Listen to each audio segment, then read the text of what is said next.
Tonight, live from the Vatican, we're just hours away from the secret conclave here, and tonight we'll take you inside the Sistine Chapel. Also tonight, the dramatic encounter, President Trump face-to-face with Canada's new Prime Minister in the Oval Office, and you'll see it. Canada's Prime Minister saying we will never be your 51st state. President Trump saying never say never. The Prime Minister answering never. Also breaking news tonight, disturbing new allegations against Smokey Robinson tonight. First, the tension in the Oval Office. President Trump and Canadian Prime Minister Mark Carney in their first high-stakes meeting. Carney winning by campaigning against President Trump's tariffs and against all of Trump's talk of making Canada the 51st state. And what happened when that idea came up again today, the drama in the Oval Office. Also breaking as we come on the air tonight, dangerous storms in the Northeast, Pennsylvania and New York, and the tornado watches across the South. Ginger Z standing by with the forecast. Tonight, the newest scare at the airport, 2 United planes clipping wings, and the growing crisis at Newark Airport. And now the major change coming for all air travelers in the U.S. starting tomorrow. Do you have your new real ID? And what happens if you don't? Tonight, the heated confrontation in court. I just want my brother to see me. The sudden outburst during a hearing for a suspect accused of killing a sheriff's deputy. The ABC News exclusive tonight, an urgent FBI warning about a dangerous online network called 764. They say targeting American children and teenagers allegedly on social media, and what every parent needs to know. The conclave set to begin in just hours here. How long will it take to elect a new pope? What New York City Cardinal Timothy Dolan said right here today, and another cardinal here telling our James Longman if there's no new pope by Friday, what that would signal. Tonight, Motown legend Smokey Robinson facing alarming new allegations, what we've learned. New details about the suspect who crashed through the front gates of Jennifer Aniston's home. Police now say this was no accident. And tonight, live from the Vatican, we'll take you inside the Sistine Chapel this evening, what they've now set up right before it's locked off from the rest of the world. You'll see it.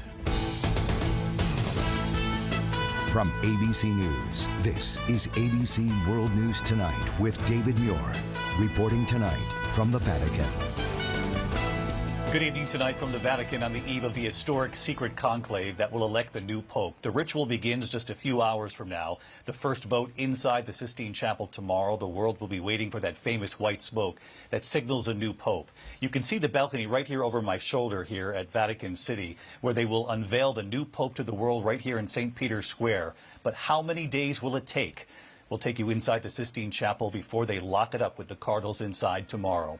But we do begin tonight with President Trump face-to-face with Canada's new Prime Minister. Prime Minister Mark Carney arriving at the White House today after winning the election in Canada, campaigning against President Trump's tariffs and against his talk of making Canada the 51st state. Canadians were not having it. In the Oval Office, the president was asked if he stands by his desire to make Canada the 51st state, and he doubled down on the idea today and what the Prime Minister then said. The two going back and forth on this. ABC's chief White House correspondent Mary Bruce leading us off. She's at the White House tonight. Tonight, Canada's new Liberal Prime Minister Mark Carney arriving at the White House just days after he swept to victory on a wave of anti-Trump sentiment, campaigning against the president's tariffs and his pledge to turn Canada into America's 51st state. Just moments before, Trump setting the tone, posting on social media, "Why is America subsidizing Canada? We don't need anything they have other than their friendship." In the Oval Office with Carney looking on, Trump was asked if he still thinks Canada should be part of the U.S. Well, I still believe that, but you know, it takes two to tango, right? I think that there are tremendous benefits to the Canadian citizens, tremendously lower taxes, free military, which honestly we give you essentially anyway because we're protecting Canada if you ever had a problem.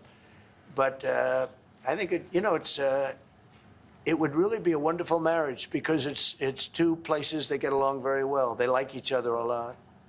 Well, if I may, as you know from real estate, there are some places that are never for sale. That's true. We're sitting in one right now, Buckingham Palace that you visited as well. That's true. And having met with the owners of Canada over the course of the campaign last several months, it's not for sale, won't be for sale ever. But Trump not ready to accept that. But never say never. Never say never. As the meeting grew increasingly tense, reporters pressing. If Canadians don't want it, would you respect that? Sure, I would. But this is not necessarily a one-day deal. This is over a period of time they have to make that decision. Yes, go ahead. Yeah, if I may. Well, respectfully, Canadians' view on this is not going to change on the 51st state. Trump has imposed stiff tariffs on most Canadian goods, Canada retaliating with a 25% tariff on more than $40 billion in U.S. products, everything from orange juice to appliances. Canadian liquor stores taking American whiskey off the shelves. The two leaders say they are hoping to make a deal, but Trump says he's not ready yet. Is there anything he could say to you in the course of your meetings with him today that would get you to lift tariffs on Canada? No, Why not? just the way it is.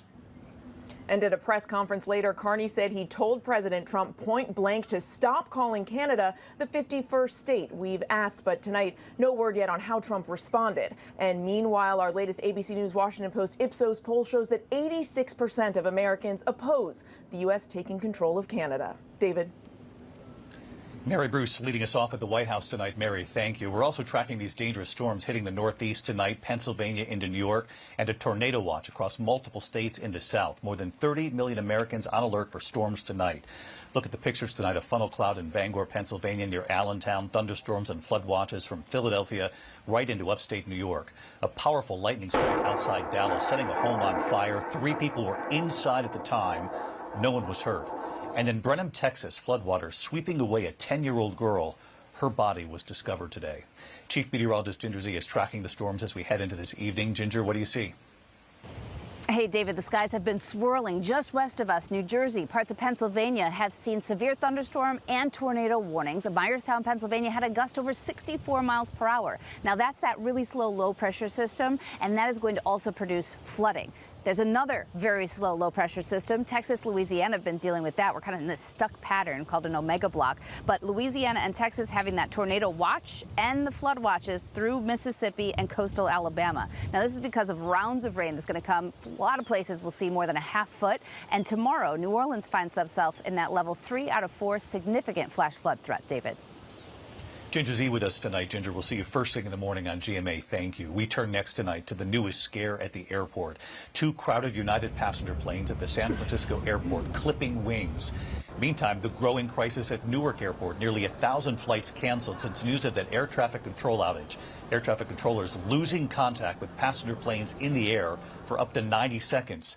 And tonight, the major change coming for all air travelers in the U.S. starting tomorrow. And here's the question. Did you get your new Real ID cards? And what happens if you didn't? ABC's Matt Rivers at Newark tonight. Tonight, 2 United passenger jets clipping wings as one of the planes pushed back from the gate in San Francisco. That's affirmative. There's a possible collision in between the alleys. Overnight, this flight headed to Sydney, striking another bound for Hong Kong. No injuries reported, but hundreds of passengers forced to deplane.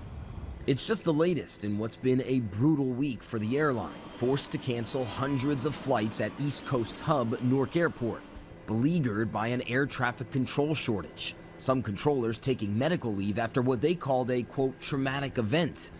An air traffic control system outage last Monday, leaving them unable to see, hear, or speak with planes in the air packed with passengers for 60 to 90 seconds. In newly obtained audio, one pilot trying to make contact met by silence. Approach you there. Communications coming back online, but controllers unable to see the planes on radar. We don't have a radar, so I don't know where you are. Today, Transportation Secretary Sean Duffy promising to update the decades-old infrastructure. We are going to fix it. We are going to build a brand new system for all of you and your families and the American people. But controller shortages, bad weather, and runway construction still plaguing Newark flyers. And long lines at driver's license offices across the country.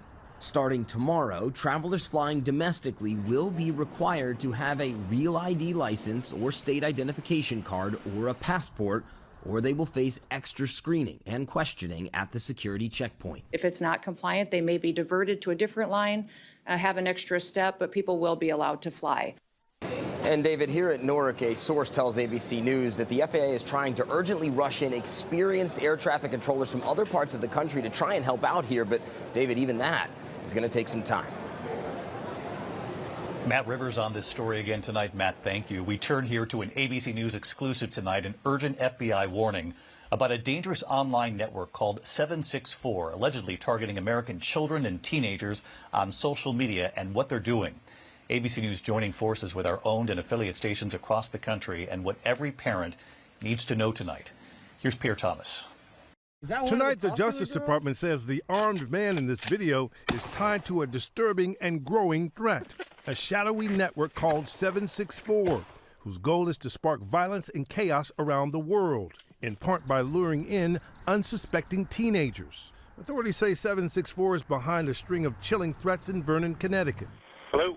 I have placed 2 explosives inside of Rockville High School, okay? And if they fail to detonate, I'm just going to shoot every kid I see, okay? The call was a hoax coming from overseas, but with help from a teenage girl living right in town. He was doing these threats with her knowledge and with some of her input. 764 targets kids on social media and gaming platforms, extorting them into sending violent and sexual content. They will encourage them sometimes to commit suicide. They will encourage them to do cutting. They will encourage them to harm their pets. They're using basically psychological warfare on children. That's right. They gain the trust, and then they continue to build that trust to the point where they have power and the ability to blackmail the child, basically. The suspect in the fake bomb threat convinced that teen he was her boyfriend. Soon she was sharing pornographic pictures of herself and was fully indoctrinated, defacing a Barbie with those numbers 764. Before it started, she was a child who was on the honor roll. She had a lot of friends, and then slowly that started to change. ABC News agreed to alter the faces and voices of the girls' parents. I wanted to scream, "Not my child." David, the FBI is warning parents to pay attention to who their kids are talking to on social media and gaming platforms. Tonight, the FBI is investigating more than 250 suspects tied to 764, with every field office involved. David? Incredible reporting, Pierre, from you and our stations across the country. Thank you. Here at the Vatican tonight, the secret conclave set to begin in just hours here. The Sistine Chapel, where the cardinals will meet, has been secured tonight.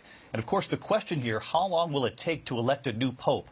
What New York City Cardinal Timothy Dolan said here late today, and another cardinal here telling our James Longman, if there's no pope by Friday, what that would signal. Here's James. We are hours away tonight from one of the world's most ancient rituals, the conclave to choose the next pope. Cardinals from around the world pray for us. Together for one last pre-conclave meeting today, performing 2 final acts, breaking Pope Francis's fisherman ring and destroying his papal seal. Tomorrow, proceedings will begin with a mass at St. Peter's Basilica at 10 a.m. local, 4 a.m. Eastern. Then the 133 voting cardinals will file into the Sistine Chapel by 4:30 p.m. Rome time, 10:30 a.m. Eastern, and under the vaulted magnificence of Michelangelo's 500-year-old frescoes, they will take their solemn vow of secrecy. No phones, no computers, no televisions, completely isolated from the outside world. Then the Master of Ceremonies says those famous words, extra omnes, everybody out. The doors are then closed and the conclave is expected to start voting around 5 p.m. Rome time. That's 11 a.m. Eastern. New York Cardinal Timothy Dolan says the first vote could be revealing. Now, I have to tell you, that first ballot is so significant because then you see who are the leaders. This is the most diverse conclave ever, and 80% of the cardinal electors were appointed by Francis, like Cardinal Luis Herrera from Ecuador, chosen by Francis just 4 months ago. You must be excited. I mean, you're about to go into conclave. Once in a lifetime, maybe. It's a gift, he says, a blessing. I never dreamed of doing this in my life. He wants a pope as personable as Francis. So it's men like this that really personify Francis's church, men from all 4 corners of the earth. This is the faith of Francis's church. The cardinals will cast secret ballots up to 4 times a day. A candidate must win 2/3 majority, and because of the timing, only 1 vote is expected tomorrow. Ballots will be burned twice a day in the following days. If black smoke is released from the newly installed chimney, no winner. White smoke means a new pope has been elected.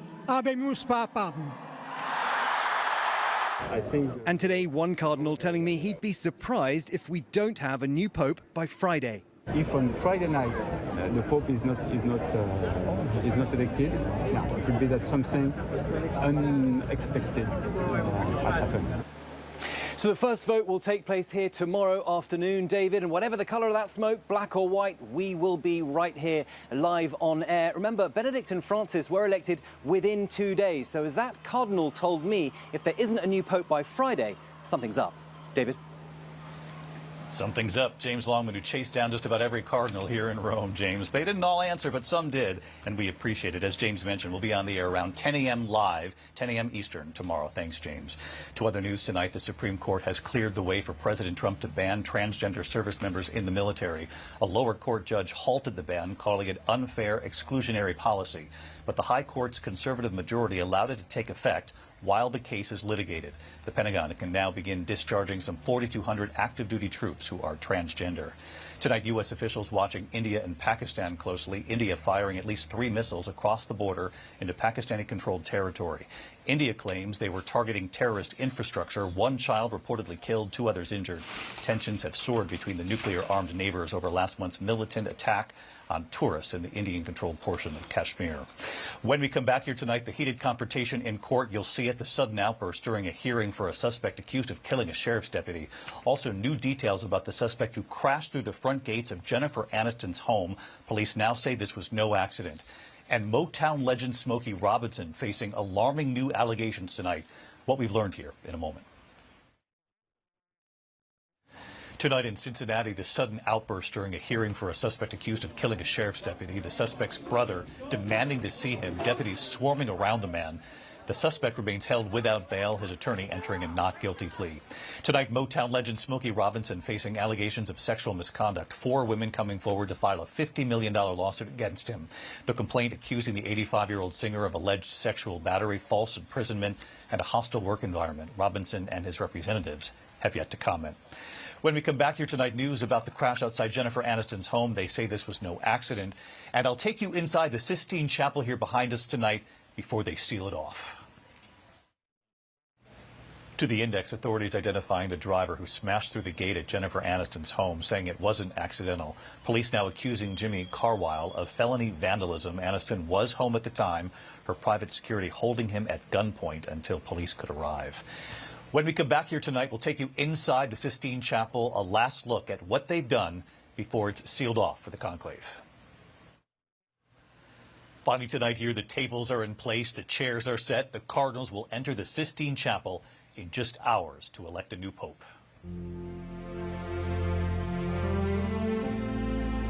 The eyes of the world will soon be on St. Peter's Square here at the Vatican. The secret conclave to elect the next pope starts in just hours here.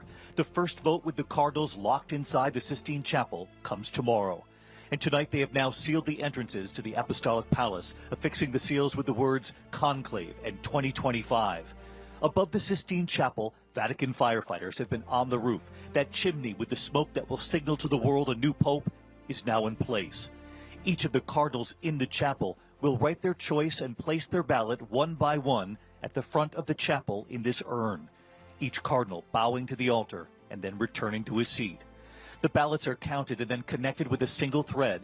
Until there's a 2/3 majority, there is no new pope, and all of the ballots are burned after each vote. The wooden balls, 133 of them, part of the roll call here for each of the cardinals who are eligible to vote. Tables line the chapel, and the chairs now set in place with each of the cardinals' names. This conclave will be like no other. 135 cardinals eligible to participate. 80% of them were appointed by Pope Francis. They come from every corner of the world, 71 different countries. The largest and most diverse conclave in recent history. The youngest cardinal is just 45. The oldest will turn 80 the week after the conclave starts. They will cast their secret ballots up to 4 times a day. 2 votes in the morning, 2 votes in the afternoon. And once they reach that 2/3 majority inside the Sistine Chapel, the famous white smoke signaling a new pope. And inside, the white papal garments come next. They're hanging already in the so-called Room of Tears, where the new pope will come to change, to pray, and perhaps shed a tear before being revealed to the world just a short time later. And we'll be on the air live as the Cardinals enter the Sistine Chapel right around 10 a.m. Eastern tomorrow, live on ABC. And then every time there's smoke, we'll come back on. I'll see you tomorrow night. Good night. Thank you for making World News Tonight with David Muir, America's most watched newscast.